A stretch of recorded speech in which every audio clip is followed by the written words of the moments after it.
O atingimento é uma evolução natural.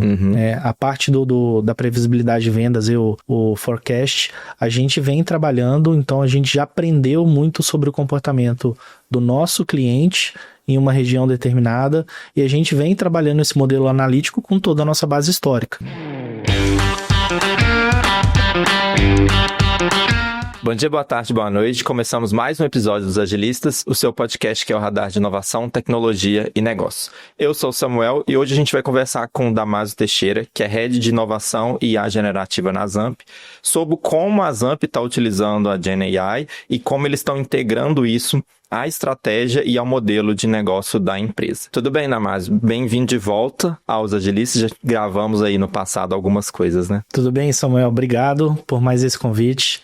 Acho que é um assunto bem legal, vai ser um prazer conversar com você sobre isso. Os nossos ouvintes gostam bastante desse assunto. Mas aí, já para a gente começar a nossa conversa aqui, eu queria entender um pouquinho sobre essa parte da estratégia de IA da Zamp, assim.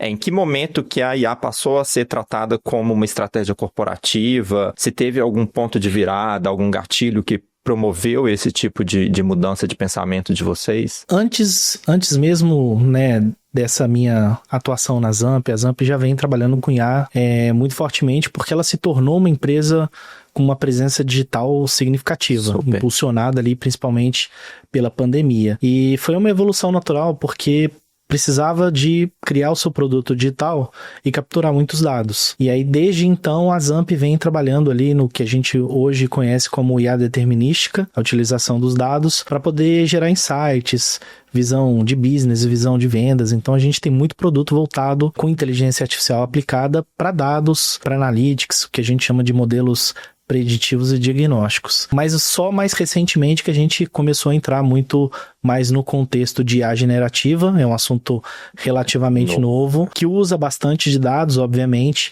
mas traz um conceito novo de utilização, e foi a partir daí que eu comecei a puxar um pouco mais esse assunto dentro da Zamp, e fazendo alguns cases aí que a gente vai conversar um pouco mais. A gente vai falar sobre eles. Você falou aí um ponto de que teve um crescimento durante a pandemia, né, um fortalecimento da marca, é por conta de delivery, é por conta de... basicamente duas coisas. Só para lembrar, assim, se tiver alguém que ainda não saiba, a Zamp, ela é a marca de Burger King, Popeyes, Subway e Starbucks. Isso, certo? Correto. Subway, Starbucks, recém-chegadas ao grupo, Burger King e Popeye já um tempo maior aí de grupo. E esse crescimento, né, durante a pandemia foi basicamente pela necessidade de estar presente no mundo digital, e aí obviamente o delivery foi um dos canais, e é um canal muito forte dentro da Zamp, mas a gente também tem bastante orgulho dos nossos próprios produtos ali, que são os nossos apps de cada uma das marcas, com o clique e retire, né? A gente compra pelo app e retira na loja. E o próprio Totem, né? O Totem é uma digitalização ali da experiência em loja, então são esses canais. Funcionam super bem, né? Funcionam super bem. E aí, já que você falou de cases, eu tenho alguns números aqui que vieram, pelo entendimento aqui, vieram dessa estratégia com o IA. Então, lendo aqui... E aí, eu quero entender um pouco melhor sobre isso. 30% de melhoria no forecast accuracy, 20% de aumento na receita por meio de recomendações inteligentes e 22% de redução na ruptura de estoque. Aí eu queria que você comentasse um pouco melhor sobre isso, sobre esses indicadores, mas eu queria entender um pouquinho, eu acho que o forecast, receita por meio de recomendação é fácil de entender, mas eu não entendi o que é ruptura de estoque.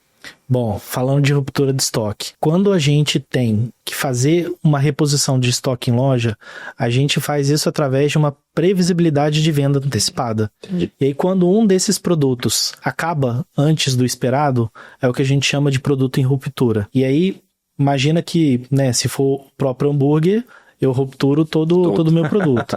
Se for o bacon, só aquilo que tem bacon. Então, tem algumas variâncias que aí eu preciso controlar para poder não ter o produto indisponível para venda. Então, quanto mais assertivo eu sou em reduzir a ruptura, prever com antecipação a venda daquele produto naquela loja, eu reduzo essa ruptura e eu tenho mais disponibilidade de venda, obviamente mais receita para a empresa. Isso é bem importante, né? Porque você deixa de vender se faltar alguma coisa ali, principalmente o bacon, por exemplo. O bacon e o Para mim, hambúrguer tem que ter bacon. O bacon e o sorvete no verão. Pois é. Mas aí eu queria que você comentasse um pouco sobre esses números, como que vocês chegaram, né, a atingir esses marcos. O atingimento é uma evolução natural.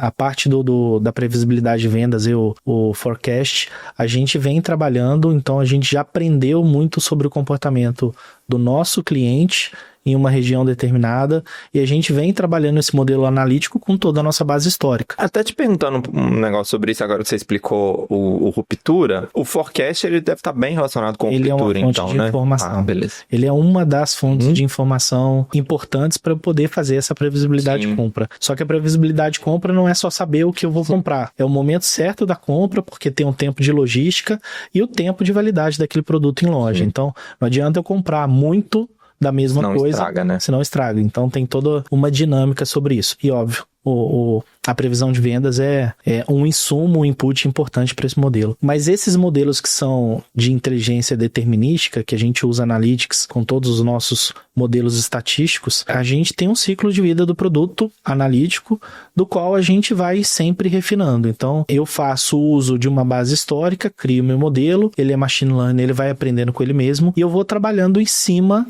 da assertividade. Então, quando eu tenho uma área de negócio prevendo um aumento de venda por um novo produto entrante no cardápio, eu tenho que tentar trabalhar aquilo ali de alguma forma dentro do meu modelo para eu poder fazer esses ajustes finos. São fine-tunes do dia a dia. E quando a gente fala de sugestivas, né, que é um dos nossos carro-chefes de incremento de receita, a gente está falando de comportamento por cliente. Então, eu sei que o Samuel chega lá, ele é um cliente que se identifica, ele fala quem é ele, né, no momento da compra, e através deste comportamento do Samuel e de pessoas parecidas com o Samuel ou próximas naquela região, eu vou refinando a sugestão que eu vou dar para a cesta do Samuel, e este produto hoje é, digamos assim, o nosso bebê, é o do qual a gente tem mais carinho ali com relação a acréscimo de receita. O contexto de recomendação inteligente, ele é um contexto bem comum de mercado de varejo. Mas eu fiquei pensando, assim, num contexto de food service, né, que é aqui, né, as marcas da Zamp todas estão aí, nesse contexto. Como que, assim, igual você falou assim, você consegue reconhecer o Samuel, mas porque eu tô tentando lembrar que se eu digito alguma informação minha na hora da compra, alguma coisa assim, tem alguma coisa de reconhecimento de imagem, eu não sei se a gente pode chegar nesse ponto aí. No momento, a identificação é feita pelo CPF. Então, os clientes que colocam o seu CPF, ele tem um cadastro na nossa base de clientes fidelizados. É através disso que eu te identifico. Estamos em alguns experimentos com relação à utilização de câmera, mas neste processo eu não posso capturar a sua imagem e te tratar como um cliente identificado por políticas de LGPD.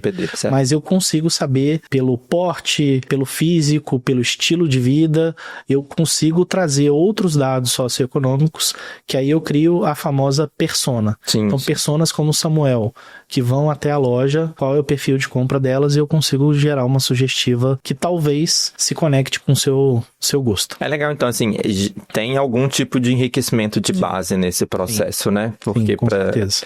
Acho isso bem legal, principalmente, igual você falou, de estilo de vida, de perfil, acho que isso indica muito, assim, né? Dependendo do horário do dia, você vai pedir, se compra, às vezes compra, se é de manhã vai comprar um sorvete, se é de noite vai comprar um hambúrguer, então acho que isso daí faz muita diferença no processo de recomendação. E é sempre evolutivo, né? Então a gente hoje já está pensando em trabalhar com dados de contexto climático ou de esportes e eventos no local.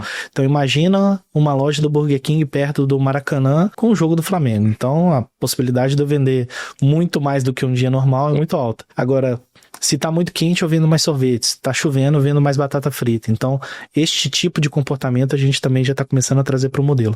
Isso é legal porque não é uma coisa que depende da pessoa, né? Depende do contexto. Não é só dado histórico, analisa o comportamento atual. E aí, dentro desses números, assim, tem algum case principal que demonstrou, tipo assim, esse case aqui validou a nossa estratégia de IA e daqui para frente a gente seguiu, tá? Não, basicamente assim, sobre a investida de IA, ela foi natural. O mercado inteiro tá falando do assunto, então a gente não teve um momento de falar assim, vamos validar se a Zamp quer ou não utilizar IA. Como a gente já usava IA para inteligência determinística com Analytics, a evolução natural para IA generativa aconteceu. Então a gente não precisou revalidar e falar que isso cabia dentro da estratégia. Eu acho que a leitura agora é um pouco diferente, em cima da estratégia, como a IA hoje potencializa os nossos negócios. Então, é através dessa ótica que a gente tá trabalhando, do negócio para IA e não da IA para o negócio. E então, assim, como que o negócio está potencializando isso daí? A utilização da IA hoje? Pensa que a escolha que eu faço hoje com o que eu vou fazer com IA, ela não está em cima do hype ou do buzz que uma tecnologia está fazendo no mercado. A estratégia da Zamp foi sempre baseada em qualidade para o cliente, o melhor serviço, experiência de compra e, obviamente, o aumento ali da receita, né? Com novos produtos e ofertas sugestivas. Então, são KPIs normais de qualquer empresa, uma empresa do varejo, e através desses KPIs é que eu faço o olhar em cima do que a IA vai me potencializar. E se eu tiver uma dor de crescimento ou de melhoria de um NPS, por exemplo, do qual a inteligência artificial não vai me ajudar, não vai mexer o ponteiro, eu não vou aplicar IA ali. Eu só vou aplicar onde eu consigo, de fato, mexer o ponteiro no negócio. Esse é basicamente o que a gente chama da estratégia mesmo, né? Assim, de garantir que está aplicando um investimento onde vai dar o resultado e não está investindo só porque tá no hype e usar a ferramenta X, né? Exato. Porque a gente vê muito isso acontecendo também. Às vezes a empresa precisa entrar no hype justamente para fortalecer alguma coisa de marca, alguma coisa assim também. Mas gera um pouco mais de entropia quando é feito isso. Total. E de novo, como a gente não precisava provar mais que a IA dava resultado, ela já vinha dando resultado de alguns anos, a virada foi natural. Então, escolher que tipo de IA eu vou fazer baseado no que vai mexer o ponteiro, de fato é o mais correto, requer uma assunção um pouco mais de risco, porque eu posso fazer uma leitura precipitada daquela IA ou daquela tecnologia de IA e não alcançar o resultado que eu esperava. A gente começa como um experimento, mas pelo menos eu sei que se aquilo der certo, ele vai mexer o ponteiro do negócio. Ao contrário de, deixa eu testar uma tecnologia do hype, vou pegar o que estão falando aqui de mais forte no LinkedIn e nas mídias aqui e ver daquilo ali aonde eu posso aplicar. Aí a entropia é enorme. Assim, o esforço de fazer isso dar certo dentro da empresa é muito maior. Com certeza. Assim, a gente vê bastante sobre isso, assim, de que realmente quando não tem um motivo muito lógico, digamos assim, para a utilização da tecnologia, a resistência que você enfrenta ali para conseguir fazer isso ganhar força, ela é muito maior. Com certeza. E aí, assim, um pouco do que você estava explicando muito dessa questão do negócio, trazer o movimento, de entender do que traz valor mesmo e como utilizar a tecnologia, isso eu entendo que faz muito parte de um movimento corporativo mesmo, de entender o que gera valor, o que não gera, de ter uma governança boa, de ter uma liderança também e um alinhamento entre as áreas de TI, de negócio, de operação, tudo assim muito bem alinhado. E aí, assim, pelo que você falou, os critérios hoje para utilizar a IA é muito o KPI e entender qual é o investimento que vai trazer mais retorno mesmo, certo? A escolha de onde eu vou aplicar a IA é baseado nos KPIs de negócio. Agora, a escolha de qual tecnologia eu vou aplicar, aí a gente já tem outros fatores que a gente estuda dentro de casa. Dando um exemplo, tem muita coisa nova surgindo, né? Ontem mesmo saiu uma notícia que saiu uma nova tecnologia do Google que vai revolucionar o varejo.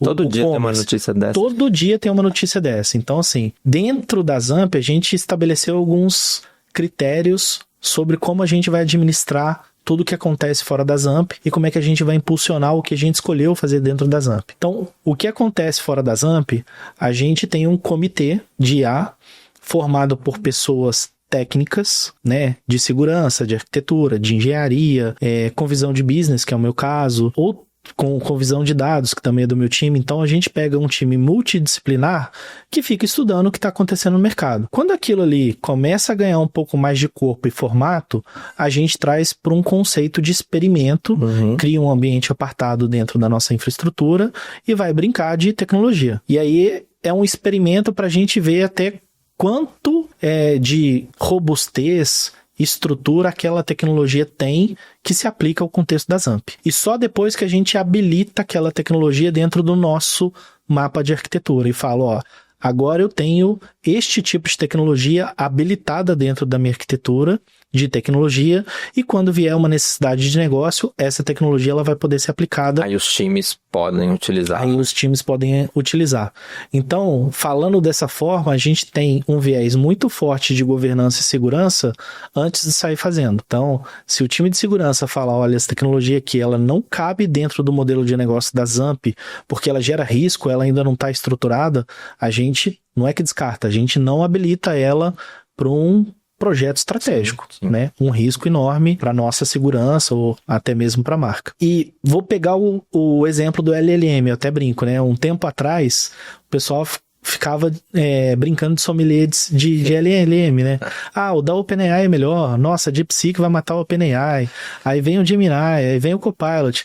Assim, começou a ser tão frenético que a gente, dentro desse comitê, a gente escolhe assim, olha, vamos usar essa, porque a gente já olhou, já estudou, já entendeu, já habilitou, e vamos surfar nela por pelo menos 6, 8 meses. Lá na frente, se dentro dos nossos estudos alguma outra coisa vier um pouco melhor, mais forte, a gente toma a decisão de mudar ou não.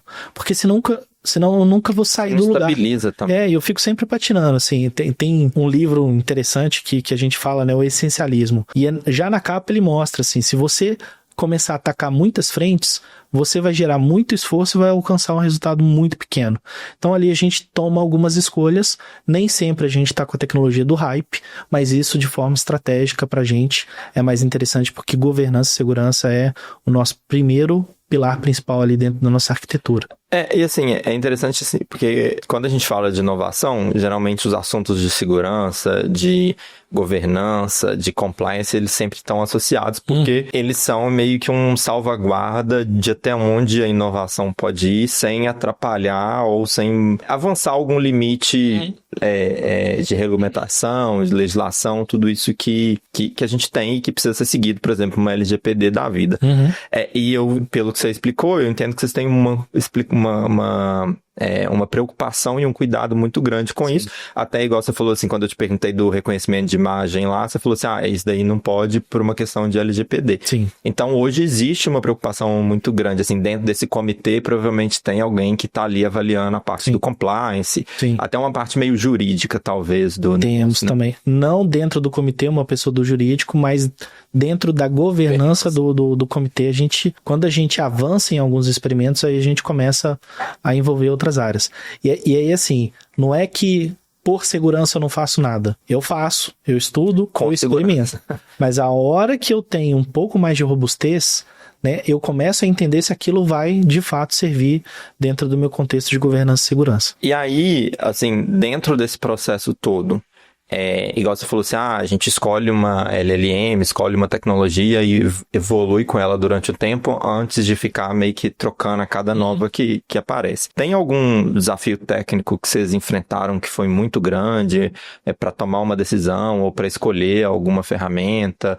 Ou algo que vocês evoluíram e falaram assim, não, agora não, essa ferramenta não serve pra gente? A gente tem passado, eu não digo um desafio muito grande, mas por descobertas que a gente não espera no início do processo. E aí eu vou trazer o contexto da IA generativa, né, que a gente tem usado o LLM para criar soluções conversacionais. Primeiro com os nossos colaboradores, que a gente está num ambiente mais seguro, e obviamente a gente já tem expectativa de colocar isso também para a ponta. Mas é engraçado, porque assim, se eu começo a filtrar muito a capacidade do LLM ser generativo, que é o ponto principal dele, as pessoas reclamam que isso tem cara de URA, de bot. Ele perde um pouco do valor. Perde um pouco do valor.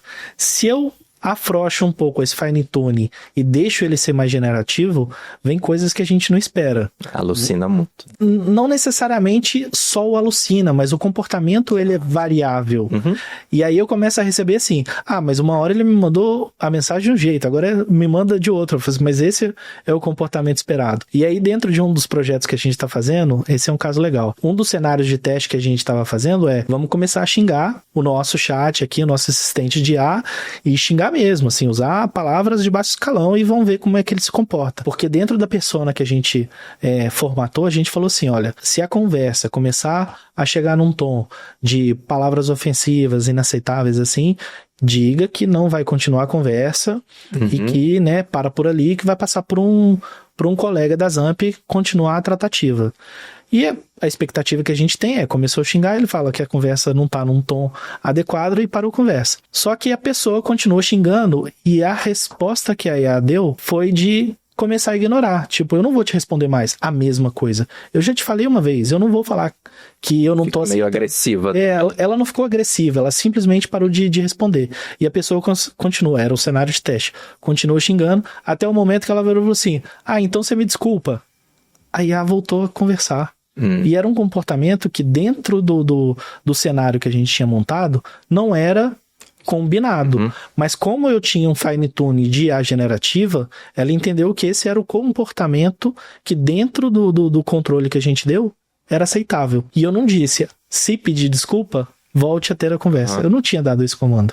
É interessante, né? Ainda mais assim, quando a gente lida com o público, muita coisa pode vir. Então, um contexto desse das pessoas xingarem a IA é um contexto interessante de testar, né? Pra ver como que ela vai se comportar, porque a gente, de fato, assim, acho que no passado a gente teve alguns problemas com alucinações de IA e que iam para um contexto bem bizarro mesmo. Hoje em dia eu acho que as IAs também já evoluíram nisso, de ter um refinamento um pouco maior de casa, digamos assim, não necessariamente a gente ter que refinar, mas eu acho que é um contexto bem interessante para as pessoas que estão escutando a gente, às vezes, né, de testar também, principalmente quando é um público externo, né, porque a gente tem cada coisa que aparece ali.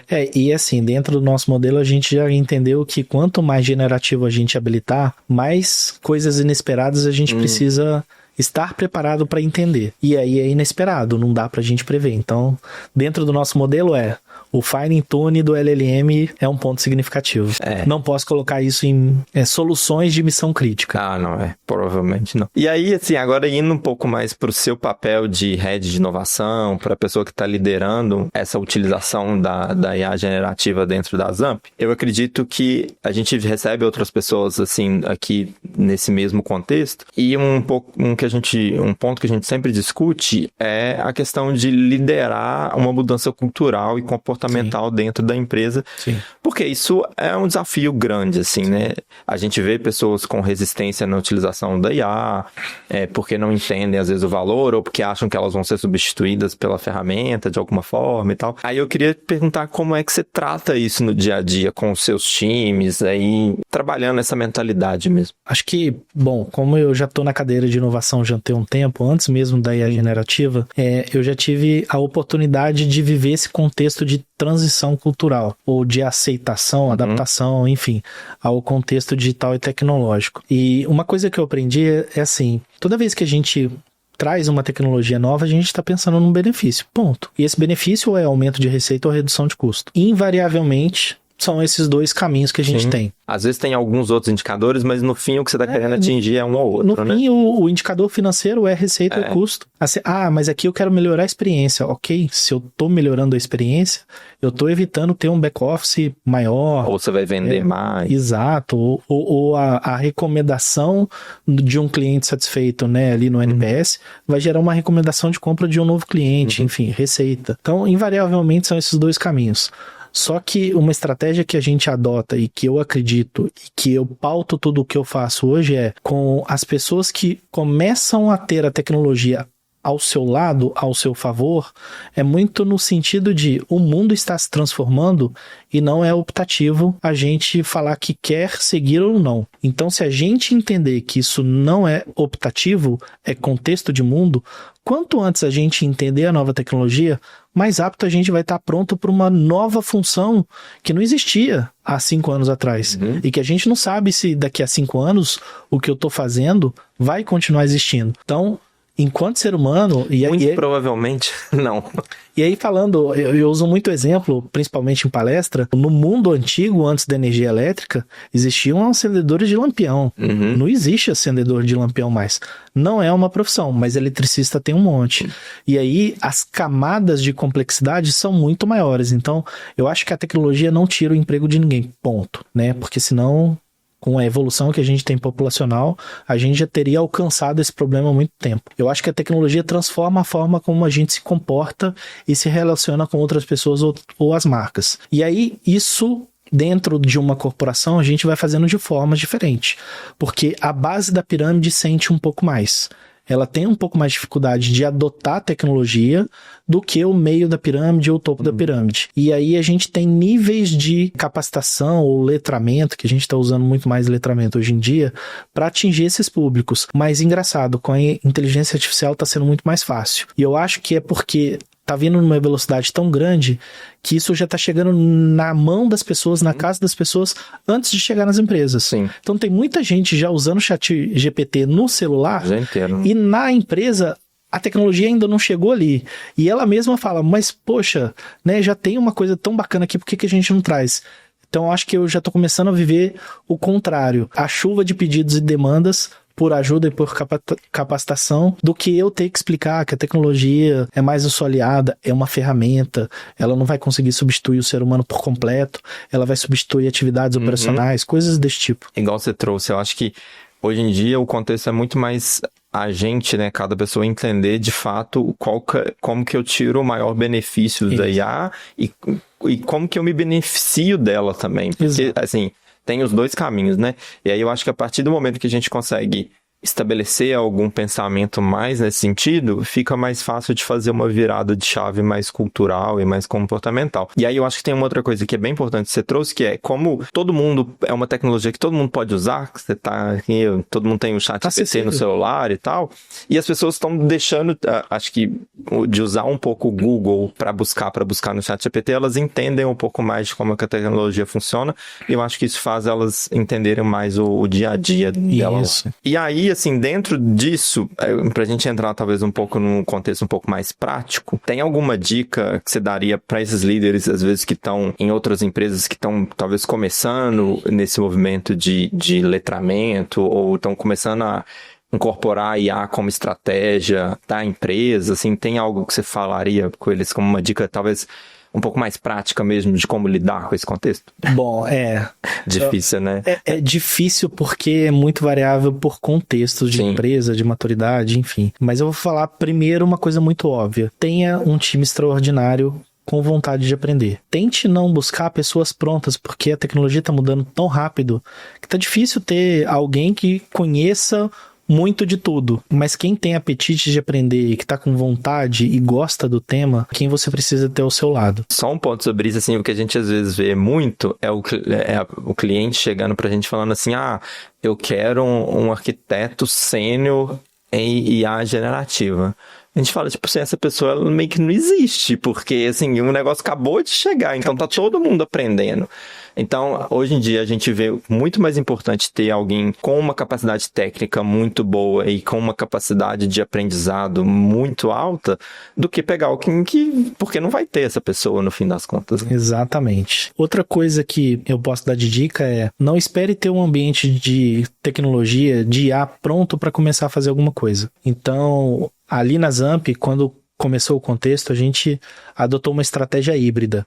Eu, sim, vou montar toda a minha infraestrutura, vou habilitar os componentes de IA dentro das suas camadas, segurança, integração com MCP, orquestração, as tools, tudo bonitinho. A gente começou a fazer isso, mas se eu fosse esperar ficar tudo pronto para fazer o primeiro projeto, eu ia demorar meses. E aí, como a minha estratégia é híbrida, eu tô trazendo muito parceiro do mercado para aprender junto comigo, porque não tá chegando ninguém pronto. Mas pelo menos eu tenho condições de experimentar coisas diferentes em ambientes diferentes. Então, se na estratégia que eu tenho dentro da Zamp eu vou usar a tecnologia A e é ali que eu vou colocar um pouco mais energia, eu não vou esperar saber se aquilo ali vai dar certo ou não para testar a B e a C. Então eu chamo outros parceiros, né, empresas, consultorias que já estão comigo ou não e falo, aqui eu quero testar esse essa dor de negócio aqui na tecnologia B. E aí eu consigo ter um leque maior de experimentação, porque como muda muito e cada tecnologia se comporta de um jeito diferente, essa abstração de fazer fora e fazer dentro, ela ajuda a gente a acelerar o conhecimento. E, obviamente, sempre tendo um núcleo, um time ali que tenha a versatilidade de estar acompanhando tudo. Porque se eu faço só com parceiro e não tenho ninguém para absorver o conhecimento, talvez eu perca a oportunidade de uma outra hora internalizar aquilo ali. E eu acho que o comitê de IA, para mim, ele dá muito certo. Isso parece bem legal. Porque, de fato, é tanta coisa assim. Não dá para concentrar em uma única pessoa, uma única área, entender o que está acontecendo no mercado, porque tá vindo uma avalanche de novas soluções. Existe um site que se chama There's a IA for That, que fala, existe uma IA para isso, e quando você entra lá, ele já fala assim, existem 50 mil aplicações de IA prontas no mundo para você usar para alguma tarefa. Então não é sobre criar uma coisa para você do zero. É sobre experimentar uma coisa que já está criada e acelerar o seu processo de entendimento.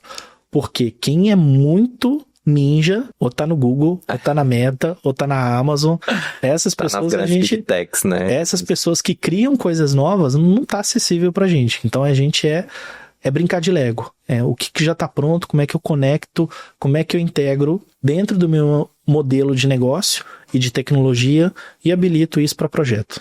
E eu acho que esse ponto que você falou, eu acho bem interessante, porque eu acho que um dos grandes desafios quando a gente olha para os heads de tecnologia, head de inovação, CIO, é entender esse equilíbrio do que eu pego uma ferramenta já pronta e do que eu preciso desenvolver dentro de casa, do que eu preciso customizar. Porque, assim, nem tudo você precisa fazer do zero porque já está pronto, assim, você vai pegar, às vezes você vai customizar alguma coisa ou outra, mas já está pronto, né? Então, assim, só que às vezes tem coisas que são muito core da companhia, que aí talvez é mais fácil você desenvolver para você ter uma propriedade intelectual em cima daquilo. Sim. E tal.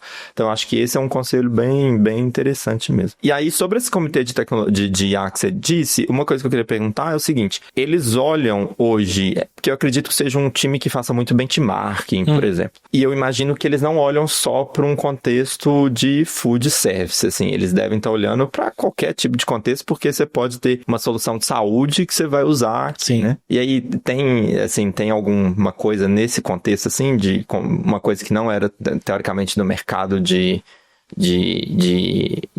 food service, não sei se eu posso falar assim, mas e que vocês trouxeram para cá, assim, de teste, alguma coisa assim? Não, basicamente uma boa parte da tecnologia, ela como é que a gente pode dizer? Tipo agnóstica de mercado. Agnóstica no tipo de indústria, né? E aí sim a gente consegue fazer muito benchmark. Aí, por exemplo, a gente tem uma tecnologia nova, que no mundo de hoje a gente fala que é velha, mas ela surgiu no meio do ano passado, que é o MCP, que é uma forma diferente de fazer integração de dados entre sistemas. E este tipo de aplicação da tecnologia independe do segmento. Independe se é food, se é health ou se é construção. Agora, tem cases interessantes, mas a gente não necessariamente pegou em benches, mas a gente vai avaliando, né, de notícias que a gente lê sobre ataque de prompt de IA, essas coisas assim, a gente vai tentando absorver e fazendo uma replicação para dentro do nosso contexto. Te dá uma tendência que está começando a surgir agora e a gente está de olho nela. Tem muita gente já comprando roupa, vestuário, pelo ChatGPT, literalmente. Ao invés de ficar procurando em vários canais de compra, ela escreve assim, meu perfil é esse, eu quero um tênis de corrida, que seja branco, que seja até R$200, qual você me indica? Aí ele vai lá, te dá 3 opções, você clica, cai no site, vai lá e compra. Então, está mudando o estilo de consumo das pessoas, e esse tipo de notícia a gente começa a falar assim, e para o nosso segmento, como isso se aplica. E a gente está tentando entender, trazer para dentro de casa, adaptado ao nosso mundo. Eu não tinha pensado nisso não, mas isso é bem interessante mesmo, né? Fazer algumas comparações e tal. E aí, assim, né, aproveitando que você já falou um pouco sobre isso, e a gente caminhando aqui para o fim, eu queria te perguntar, assim, né, você como a pessoa que está liderando a inovação na Zamp, o que está no radar de vocês, de novas tecnologias, se tem algo aí que vocês estão testando, que você acha legal, que você poderia falar, porque imagino que nem tudo pode ser falado. Mas assim, o que a gente pode esperar aí nessa parte de tecnologia e inovação de vocês? O parquinho de tecnologias tá grande dentro da Zamp. O que eu posso te dizer, Samuel, a gente está experimentando de tudo e tá com olhar para tudo. E a gente olha muito pro mercado da China, né? Então, a China já tá há alguns anos na frente, principalmente no mercado de food, fazendo delivery com drone, ou fazendo preparação do lanche com robô, ou tendo o seu armário de retirada do lanche de uma forma diferente do que a entrega da bandeja.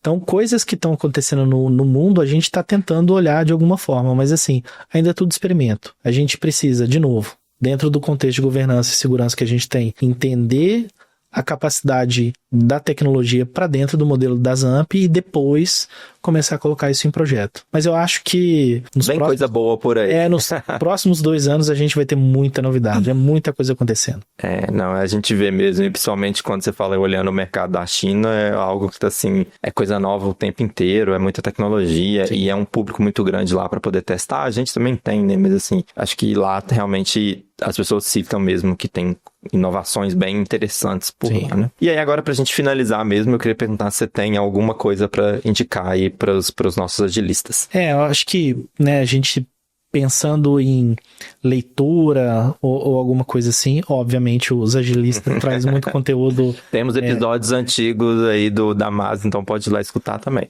Muita coisa legal e é o tipo de conteúdo que eu gosto de ouvir, porque são pessoas que estão vivendo na prática aquilo ali e os insights são muito bons. Em termos de curso, treinamento, a dica procura pela própria IA e construa o melhor prompt que ela vai te dar a melhor indicação. Mas eu acho que tem um livro que vai ser interessante para dentro do contexto desse episódio aqui, que é um livro que eu já li, né, de outras experiências, mais voltado à inovação, que chama O Outro Lado da Inovação. E é uma coisa também que eu trago muito pro pensamento de próximos passos. Porque quando a gente fala do outro lado da inovação, a gente enxerga a inovação chegando até o topo, né, da montanha. Mas para todo mundo que chegou até o topo e foi inovador, tem que descer a montanha de novo. Que é o que a gente chama de o dia a dia. Como é que transforma aquela inovação no serviço do dia a dia de alguém, porque aquilo não vai ficar na minha área para sempre. Ela precisa ser transferida, aquele conhecimento para a área de negócio, para o back-office, enfim. Então, o outro lado da inovação traz muita dica interessante. Acho que ninguém nunca indicou esse livro aqui não, mas acho que é uma boa indicação. Capinha laranja, muito bom. Muito obrigado pela participação hoje aqui, Damásio. Acho sempre bem legal escutar, esses contextos são um pouco diferentes e falar sobre inovação é sempre bem legal, porque a gente escuta umas coisas diferentes sempre. Então, muito obrigado pela participação. Eu que agradeço, Samuel. Espero que o pessoal goste aí. Enfim, vão gostar. Quem sabe daqui a alguns meses aí a gente traga novidades. A gente vocês voltam aqui para falar sobre cases, novos cases. Muito bom. E para quem escutou a gente até aqui, dá para avaliar lá na plataforma de streaming preferida, dá para deixar o comentário no Spotify, no nosso post do Instagram, no LinkedIn, e a gente tem o nosso canal público do WhatsApp e a nossa newsletter mensal também. Muito obrigado e até o próximo episódio.